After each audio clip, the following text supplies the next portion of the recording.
કપાસની ભારે આવક, ખેડૂતો પાક વેચવા ઉમટ્યા। ચોમાસાની ઋતુ પૂર્ણ થયા બાદ અને તાજેતરમાં કમોસમી વરસાદના વિરામ પછી અમરેલી જિલ્લાના બજારોમાં મગફળી અને કપાસની મબલખ આવક નોંધાઈ છે।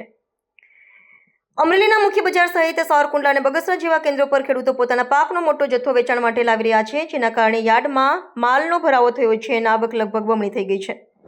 હાલમાં અમરેલીના બજારમાં કપાસનો ભાવ પ્રતિ ક્વિન્ટલ ₹4,225 થી ₹7,855 ની વચ્ચે બોલાઈ રહ્યો છે, જ્યારે સરેરાશ ભાવ ₹7,475 આસપાસ છે। તે જ રીતે મગફળીના ભાવ પ્રતિ ક્વિન્ટલ ₹10,110 થી ₹5,350 સુધીના જોવા મળે છે, જેનો સરેરાશ ભાવ ₹5,125 રહ્યો છે। એક સાથે મોટા પ્રમાણમાં પાક બજારમાં આવવાને કારણે ભાવોમાં વધઘટ જોવા મળી રહી છે, જેના પર ખેડૂતોની નજર છે। ખેડૂતોને રાહત આપવા માટે ગુજરાત સરકારે ટૂંક સમયમાં ટેકાના ભાવે MSP મગફળી અને કપાસની ખરીદી શરૂ કરવાની જાહેરાત કરી છે। વર્ષ 2025-26ની ખરીફ સિઝન માટે સરકારે મગફળીના ટેકાના ભાવ પ્રતિ ક્વિન્ટલ ₹7,263 અને લાંબા રેસાવાળા કપાસ માટે ₹8,110 નિર્ધારિત કર્યા છે। આ સરકારી ખરીદી શરૂ થવાથી બજારમાં ભાવોને સ્થિરતા મળશે અને ખેડૂતોને આર્થિક નુકસાન સામે રક્ષણ મળશે।